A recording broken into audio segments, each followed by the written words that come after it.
Bible पाठ है Romeo 8 अध्याय 12 से 16 पद, जहाँ पर लिखा है, इसलिए हे भाइयों, हम शरीर के कर्जदार नहीं कि शरीर के अनुसार दिन काटें, क्योंकि यदि तुम शरीर के अनुसार दिन काटोगे तो मरोगे, यदि आत्मा से देह की क्रियाओं को मारोगे तो जीवित रहोगे। इसलिए कि जितने लोग परमेश्वर के आत्मा के चलाए चलते हैं वे ही परमेश्वर के पुत्र हैं। क्योंकि तुमको दासत्व की आत्मा नहीं मिली कि फिर भयभीत हो, परंतु लेखपालकपन की आत्मा मिली है, जिससे हम हे अब्बा, हे पिता कहकर पुकारते हैं। आत्मा आप ही हमारी आत्मा के साथ गवाही देता है कि हम परमेश्वर की संतान हैं। मसीह में प्रिय भाइयों और बहनों और GCN टीवी दर्शकों और मानवीन टीवी दर्शकों, एक विश्वासी ने एक बार इस तरह की गवाही दी। वो बस का इंतजार कर रहे थे, अंत में वो बस आ गई, लेकिन उसके अंदर एक ऐसा एहसास हुआ कि वो बस में नहीं जाना चाहते हैं। अगर वो बस में ना जाती तो अगली बस का उसे इंतजार करना पड़ता, लेकिन जो भी है उसने बस को नहीं लिया और वो अगली बस में चढ़ गई। और बाद में उसने देखा कि जो पिछली बस थी वो एक बड़ी दुर्घटना का शिकार हो गई। ये पवित्र आत्मा की विनती थी। पवित्र आत्मा परमेश्वर का आत्मा है। पवित्र आत्मा जानता था कि पहली बस को क्या होने वाला है, इसलिए उसने अपनी प्रिय संतान से विनती की कि वो उसमें ना चढ़ें। इस प्रकार से एक बड़ी दुर्घटना से उसको बचा दिया। मैं विश्वास करता हूं कि आपने भी इस तरह का अनुभव अक्सर किया होगा। अभी अभी जेजू द्वीप से मुझे एक गवाही का पत्र प्राप्त हुआ है और ये गवाही बहन ग्रेस किम की है, जेजू मानमिन चर्च से। पिछले शुक्रवार को एक बड़ी यातायात की दुर्घटना तब हुई जब मैं स्कूल जा रही थी, लेकिन मैं चरवाहे के क्षेत्र में सुरक्षित रही। इसलिए ये पत्र मैं आपको इस वक्त लिख रही हूँ। मैं हमेशा स्कूल जाने के लिए 6 नंबर वाली बस में बैठती हूँ, और उस दिन जब बस आई तो बड़े अनोखे ढंग से मैं बस में नहीं जाना चाहती थी उस वक्त, इसलिए मैंने उस बस को जाने दिया और मैं दूसरी बस में बैठी और स्कूल चली गई।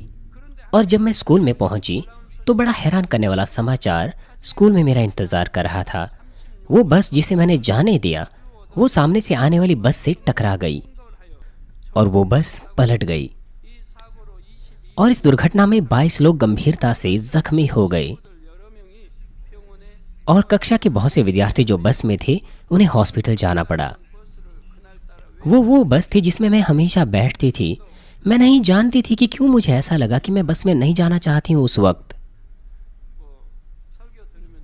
आज के संदेश में आप इसे समझेंगे। क्या ये पवित्र आत्मा की विनती है? मैं नहीं जानती थी कि ये परमेश्वर की आवाज़ है जिसने चरवाहे के क्षेत्र में मुझे बचाया। मैं इसके लिए बहुत धन्यवादी हूँ। उसने पवित्र आत्मा की आवाज़ सुनी और पवित्र आत्मा की अगुवाई उसने पाई और इस प्रकार से उसने उसका पालन किया। जैसे पवित्र आत्मा ने उससे विनती की थी वैसे ही यदि वो उस बस में चढ़ जाती, पवित्र आत्मा की आवाज़ और अगुवाई का पालन नहीं करती, तो फिर वो एक बड़ी दुर्घटना का शिकार हो जाती। पवित्र आत्मा निरंतर परमेश्वर की संतान को मदद करता है अद्भुत और बारीकी से। वो उन्हें सुरक्षा देता है, उनकी अगुवाई संपन्नता की ओर करता है। वो परमेश्वर के कार्यकर्ताओं की अगुवाई करता है ताकि परमेश्वर का प्रावधान पूरा हो सके। पहला कुरिन्थियों 2 अध्याय 11 पद कहता है, मनुष्य में से कौन किसी मनुष्य की बातें जानता है? केवल मनुष्य की आत्मा जो उसमें है। वैसी ही परमेश्वर की बातें भी कोई नहीं जानता, केवल परमेश्वर का आत्मा। कोई भी किसी मनुष्य की बातों को नहीं जान सकता, केवल उस मनुष्य की आत्मा को छोड़।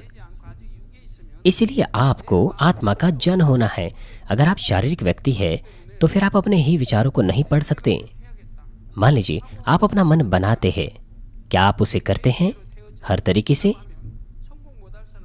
मेरा मतलब है, यदि आप अपने निर्णयों के अनुसार कार्य कर सकें तो आप सफल हो जाएंगे, क्योंकि आत्मा का जन अपने निर्णयों के अनुसार कार्य करता और सफल होता है। इसलिए असंभव संभव हो जाता है और संभव और भी बेहतर हो जाता है। लेकिन शारीरिक मनुष्य ऐसा नहीं होता। शारीरिक मनुष्य अपना मन बनाता है कि मैं कल इसे करूंगा, लेकिन उस समय तो वो सोचता है कि वो कल करेगा, लेकिन जब कल आता है तो वो उसे नहीं कर पाता। वो अपने विचारों को तक नहीं जानता। ये है शारीरिक मनुष्य। लेकिन आत्मा का जन एक बार यदि वो कोई वादा करता है तो वो पूरा करता है। इसीलिए कोई भी मनुष्यों की बातों को नहीं जानता, केवल उसका आत्मा जानता है। इसी प्रकार से परमेश्वर के विचारों को भी कोई नहीं जानता, केवल पवित्र आत्मा ही जानता है। बहुत से लोग कहते हैं कि आत्मा चाहती है, परंतु आत्मा तो चाहती है, इसका मतलब यह है कि वो शारीरिक मनुष्य है। यदि आत्मा का मनुष्य चाहता है तो वो उसे करेगा। मनुष्य उन बातों के बारे में नहीं जानता जो होने वाली बातें हैं, लेकिन अगर पवित्र आत्मा हमारी आत्मा को चलाएं तो फिर हम आने वाली बातों के बारे में जान सकते हैं और उसके लिए तैयार हो सकते हैं। और साथ ही पवित्र आत्मा, परमेश्वर का आत्मा, परमेश्वर की इच्छा को जानता है।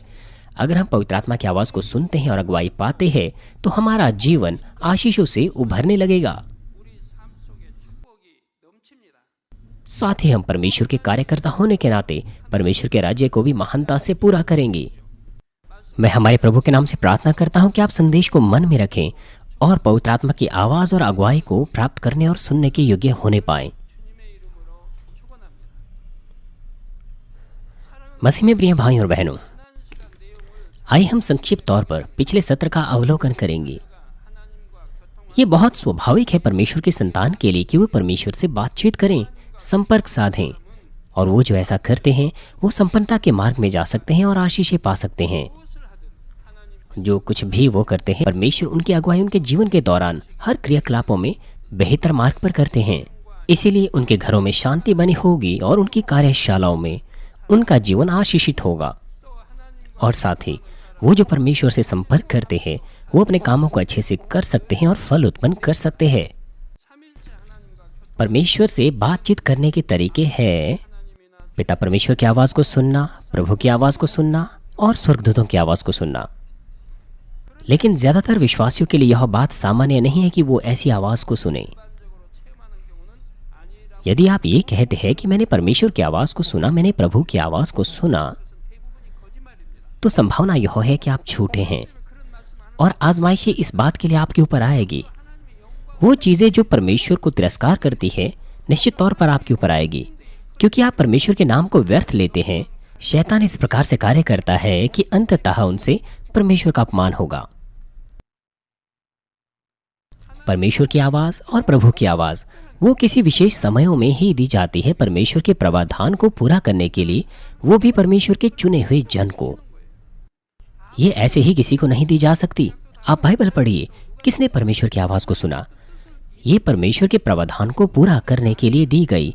आप देखिए, ये भविष्यद्वक्ताओं को दी गई कि वो परमेश्वर के प्रावधान को पूरा करें, यहाँ तक कि गधे को भी। आपका परमेश्वर का प्रावधान से कोई लेना देना नहीं और आप परमेश्वर की आवाज़ को सुनेंगे? ऐसा नहीं होता है। आपको परमेश्वर के नाम को व्यर्थ नहीं लेना चाहिए। अगर आप ऐसा करते हैं तो निश्चित तौर पर आप इसका दुख भोगेंगे। परमेश्वर से बातचीत करने का सबसे सामान्य माध्यम पवित्र आत्मा के द्वारा है।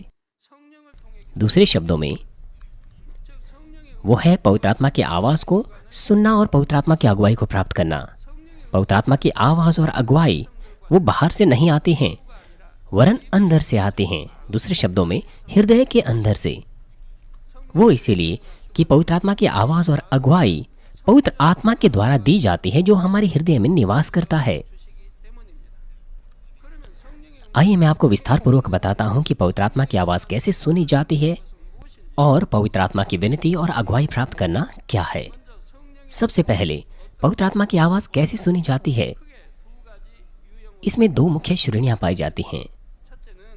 सबसे पहला मामला वो ऐसी स्थिति है जहां पर पवित्र आत्मा हमें परमेश्वर का वचन याद दिलाते हैं जो हमने पहले सुना है। यूहन्ना 14 अध्याय 26 पद में यीशु ने अपने चेलों से कहा कि पवित्र आत्मा तुम्हें सब बातें सिखाएगा और जो कुछ मैंने तुमसे कहा है वो तुम्हें स्मरण कराएगा।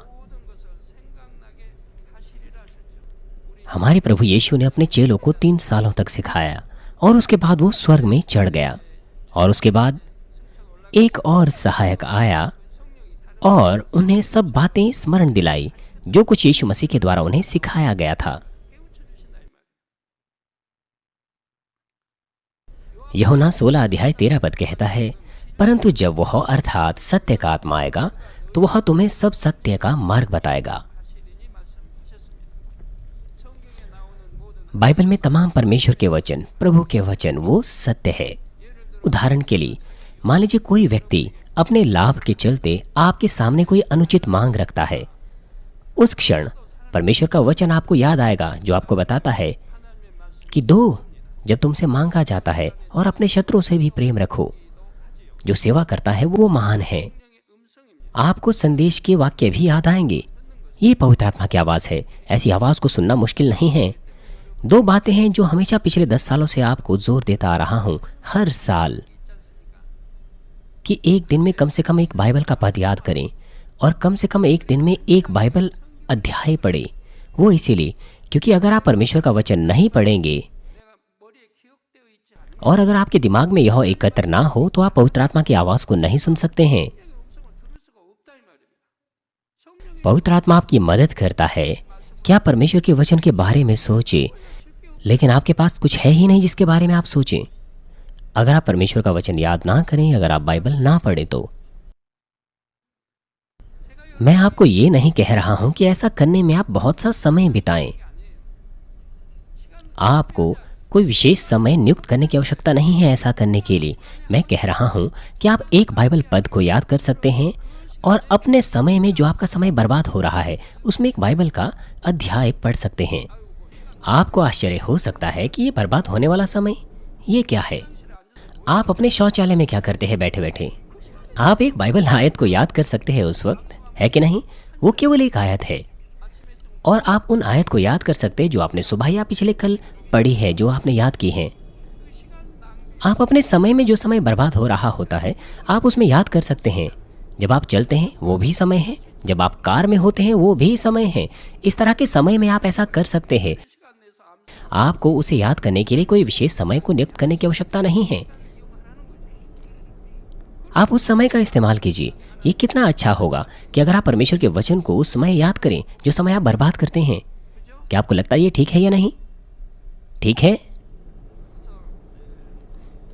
इसलिए जितने ज्यादा आप परमेश्वर के वचन से भर जाएंगे, जितना ज्यादा आप उसे मनन करेंगे, उतना ही आसान आपके लिए पवित्र आत्मा की आवाज को सुनना होगा। भजन संहिता 1 पद में लिखा है कि दिन और रात परमेश्वर के वचन का मनन कर। वो धन्य लोग हैं क्योंकि वे परमेश्वर के वचन पर दिन और रात ध्यान लगाते हैं। इसलिए वे परमेश्वर के वचनों से भरे रहते हैं और पवित्र आत्मा की आवाज़ को सुनते हैं और पवित्र आत्मा की आवाज़ के द्वारा अगुवाई प्राप्त करते हैं। इसलिए वो धन्य है। यही कारण है क्यों मैं हमेशा आपको कहता हूं कि हमें कम से कम एक अध्याय पढ़ना है और हर दिन एक पद को याद करना है।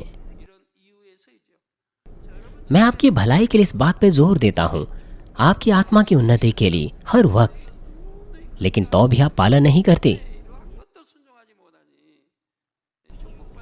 तो फिर आपको आशीषों का मार्ग बताने से क्या लाभ होगा? पवित्र आत्मा की आवाज को सुनना और पवित्र आत्मा के द्वारा अगुवाई प्राप्त करना, ये बहुत महत्वपूर्ण है। ये इतना महत्वपूर्ण है। पवित्र आत्मा की आवाज को सुनने का दूसरा मामला तब होता है जब पवित्र आत्मा हमें हमारे हृदय में कुछ विशेष बातें बोलता है। वो हमें आने वाली चीजों के बारे में बताता है और हमें बताता है कि हमें क्या कहना है और क्या करना है। लूका 2 अध्याय 26 पद कहता है, और पवित्र आत्मा से उसको चेतावनी हुई थी कि जब तक तू प्रभु के मसीह को देख ना लेगा तब तक मृत्यु को ना देखेगा। जिस प्रकार से पवित्र आत्मा ने उस पर प्रकट किया था, उसी प्रकार से वो अपने बाद के दिनों में शिशु यीशु से मिल पाया। हालांकि पवित्र आत्मा अभी लोगों के हृदयों में नहीं आया था, लेकिन तो भी पवित्र आत्मा का प्रकाशन शिमोन प्राप्त कर पाया क्योंकि वो धर्मी था। महायाजक, याजक, फरीसी, सदूकी और प्राचीन, वो सब के सब हमेशा प्रार्थना करते थे, बाइबल पढ़ते थे, लेकिन वो पवित्र आत्मा की आवाज को नहीं सुन पाए। वो पवित्र आत्मा की प्रेरणा प्राप्त नहीं कर पाए, पवित्र आत्मा की वो अगुवाई प्राप्त नहीं कर पाए। इसलिए उन्होंने नहीं पहचाना कि यीशु कौन था, यद्यपि वो उनकी आंखों के सामने खड़ा था। बजाय इसके उन्होंने उसे गिरफ्तार करने की कोशिश की, मारने की कोशिश की। उन्होंने उसे पकड़ा और क्रूज पर चढ़ा दिया। लेकिन यह शिमोन, उसने पवित्र आत्मा की प्रेरणा को प्राप्त किया। इसीलिए केवल शिशु यीशु को देखने के द्वारा ही वो मसीह को पहचान पाया। इसीलिए यह कितना आश्चर्यजनक था, कितना आश्चर्यजनक था। ये शमौन भला हृदय का व्यक्ति था। जो भी वो आशा रखता था, सब बातों में उसने अगुवाई प्राप्त की। वो मसीह यीशु का इंतजार कर रहा था। वो दूसरे लोगों से अलग था जो मसीह का इंतजार कर रहे थे। वो व्यक्ति था जो परमेश्वर से प्रेम रखता था, जो पवित्र है, जिसके अंदर कोई बुराई नहीं थी, जो हमेशा प्रार्थना उपवास करता था। इसलिए वह पवित्र आत्मा का प्रकाशन प्राप्त कर पाया। आज भी ऐसे ही है। प्रेरित और शुरुआती कलीसियाओं के कार्यकर्ता, उन्होंने भी पवित्र आत्मा की साफ आवाज को सुना। प्रेरितों के काम 8 अध्याय 29 पद कहता है, तब आत्मा ने फिलिपुस से कहा, निकट जाकर इस रथ के साथ हो ले। ये वो आवाज है जो पवित्र आत्मा ने फिलिपुस को दी कि वो जाकर कुश देश के खोजा को सुसमाचार का प्रचार करे। और पहला तिमुथियुस 4 अध्याय 1 पद में प्रेरित पौलुस कहता है कि पवित्र आत्मा ने उसे आने वाली चीजों के विषय में बताया। यहाँ पर लिखा है, परंतु आत्मा स्पष्टता से कहता है कि आने वाले समयों में कितने लोग भरमाने वाली आत्माओं और दुष्ट आत्माओं की शिक्षाओं पर मन लगाकर विश्वास से बहक जाएंगे। और साथ ही भविष्यद्वक्ता और अंताकिया कलीसिया के अध्यापक, शिक्षक, उन्होंने पवित्र आत्मा की आवाज को सुना जो उन्हें निर्देश दे रहा था कि सुसमाचार प्रचार करने के लिए उन्हें क्या करना है। प्रेरितों के काम 13 अध्याय 2 पद में लिखा है, जब वे उपवास सहित प्रभु की उपासना कर रहे थे तो पवित्र आत्मा ने कहा, मेरे निमित्त बरनबास और शाऊल को उस काम के लिए अलग करो जिसके लिए मैंने उन्हें बुलाया है। पवित्र आत्मा ने कहा कि बरनबास और शाऊल को मेरे निमित्त विशेष काम के लिए जिसके लिए मैंने उन्हें बुलाया है अलग करो। यीशु ने अपने चेलों को सिखाया कि पवित्र आत्मा वो हमसे बात करेगा व्यक्तिगत रूप से और उन्हें उस पर निर्भर रहना है।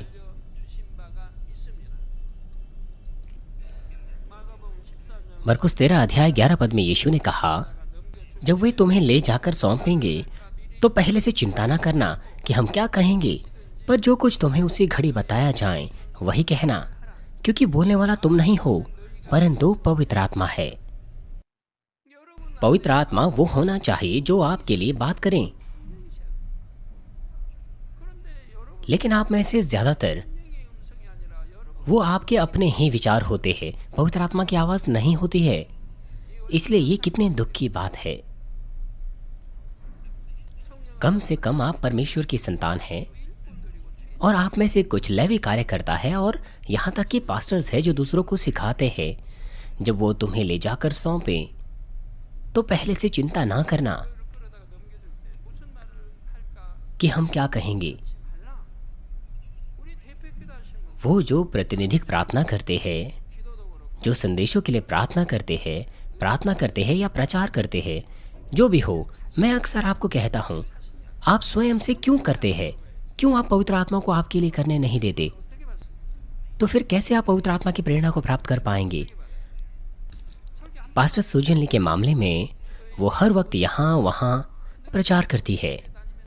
1 घंटे प्रचार करना, 2 घंटे प्रचार करना, बिना किसी ठहराव के, और ना ही कोई अर्थ रहित दोहराव होता है, ना ही किसी आयत का गलत प्रयोग होता है। कभी कभार मैं गलती करता हूं जब मैं तेजी से बोलने की कोशिश करता हूं। हमारे पास्टर्स, मुझे आशा है कि आप संपूर्णता से इसे कर सकें। वो ऐसे कैसे कर पाती है? उन्होंने अपने आप को परमेश्वर के वचनों से भरा है जिनका प्रचार मैंने किया है। अपने दिमाग में नहीं, अपने हृदय में उन्होंने रखा है। चाहे आप अपने दिमाग में कितना ही एकत्र करें, वो उचित समय में बाहर नहीं आ सकता। बहुत सारे दिए हुए प्रचार, छपी हुई किताबें, वो सारी की सारी चीज़ें, उन्होंने अपने आप को उन तमाम वचनों से भरा है। उसका मतलब है कि उन्होंने उन तमाम बातों को आत्मा में जोता है। उसका मतलब यह है कि वो सब बातें तैयार है हृदय से बाहर आने के लिए। यदि आप उन्हें आत्मा में नहीं जोत सकते हैं तो आप उन्हें हृदय में नहीं रख सकते हैं। ये केवल आपके दिमाग में ही रहेगा। जो कुछ भी आपके हृदय में जोता गया है वो पवित्र आत्मा की आवाज के द्वारा बाहर आएगा। जब मैं किसी संदेश की तैयारी करता हूँ, मैं उसके लिए प्रार्थना करता हूँ और फिर एक छोटा सा अंश वो मेरे दिमाग में उत्पन्न होता है और फिर मैं शीर्षक और उस अंश के विषय में सोचते हुए प्रार्थना करता हूँ। मैं प्रार्थना में पुकारना शुरू करता हूँ। जो भी है, हर वक्त संदेश को तैयार करने के लिए प्रार्थना में पुकारना नहीं होता है, लेकिन कुछ समय तक प्रार्थना में पुकारने के बाद मैं शांति से प्रार्थना करता हूँ प्रेरणा प्राप्त करने के लिए। मेरा मतलब है, शीर्षक के साथ और दिए हुए अंश के साथ मैं शांति से प्रार्थना करना शुरू करता हूँ प्रेरणा प्राप्त करने के लिए, और फिर परिचय, संरचना और सारांश वो निकल आता है। और जब मैं शांति से लगभग 5 मिनट तक प्रार्थना करता हूँ तो पूरी की पूरी संरचना वो निकल आती हैं और जल्दी ही कौंध भी उसमें चमकने लगती है। मेरा मतलब है, दृष्टांत और उदाहरण भी निकल आते हैं। खाली 1 मिनट ही मेरे लिए पर्याप्त है मनन करने के लिए। दिए गए अंश और शीर्षक के साथ केवल 1 मिनट बहुत है, इसमें लंबा समय नहीं लगता। लेकिन आपके लिए, अगर आप इसके आदी नहीं हैं, तो 5 या 10 मिनट तक आप उस पर मनन कर सकते हैं। तो फिर परिचय, उसकी संरचना और सारांश निकल आएगा। बस इतना ही। आप उसी तरह से नहीं कर सकते जिस तरह से मैं करता हूँ शुरुआत से। तो फिर आप क्या करें, एक बार फिर से उस पर मनन करें। तो फिर क्या होगा, संदर्भ और भी संपन्न हो जाएगा। दूसरे शब्दों में, जितना ज़्यादा आप मनन करेंगे उतने अधिक उदाहरण और दृष्टांत वो बनकर आएंगे। लेकिन अगर तो भी आप हियाव से नहीं भरे हैं तो फिर से मनन करें, लेकिन इसमें ज़्यादा समय नहीं लगता। मैं ये नहीं कह रहा कि आपको 3 बार एक दिन में इसे करना है। यदि आपने दिन में 1 बार कर दिया है तो कल आप फिर से कर सकते हैं। इस तरह से आप कल और भी साफ प्रेरणा पाएंगे, क्योंकि आप उसे पहले से कर चुके हैं।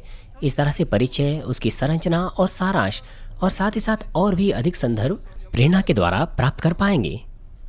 आपको याद करने की कोशिश करने की आवश्यकता अभी नहीं है। अगर आप अभी भी पर्याप्त हियाव से नहीं भरे हैं तो आप फिर से करें। आप 3 या 4 बार इसे कर सकते हैं, लेकिन मैंने 3 बार से ज़्यादा कभी नहीं किया है। 3 बार मुझे लगता है कि बहुत ज़्यादा है, अन्यथा पर्याप्त है। लेकिन आजकल के दिनों में ऐसा नहीं है। केवल 1 या 2 बार ही पर्याप्त है। 1 या 2 मिनट का मनन पर्याप्त है। ये इतना तेज़ी से होता है क्योंकि प्रेरणा तुरंत आती है। इसलिए आजकल के दिनों में ऐसा नहीं है, केवल 1 बार ही पर्याप्त हो जाता है। और उसके बाद वेदी पर खड़े होने के बाद आपके पास अनुबोध होता है, आप उससे शुरू करें और फिर बड़ी सहजता के साथ होगा। यह आपकी दिमागी शक्ति से नहीं होगा, पवित्र आत्मा के द्वारा होगा। उसका सारांश और संरचना वो भी निकल आएगी। यहाँ पर समय का ध्यान देना ना भूलें। जिन चीज़ों के ऊपर आपने मनन किया था उनके साथ साथ नई बातें भी निकल आएगी, और प्रेरणा के द्वारा और भी अधिक उदाहरण आप पाएंगे। उसमें आप अपना वर्णन जोड़ सकते हैं। और अब पवित्र आत्मा की विनती, इसका क्या अर्थ है?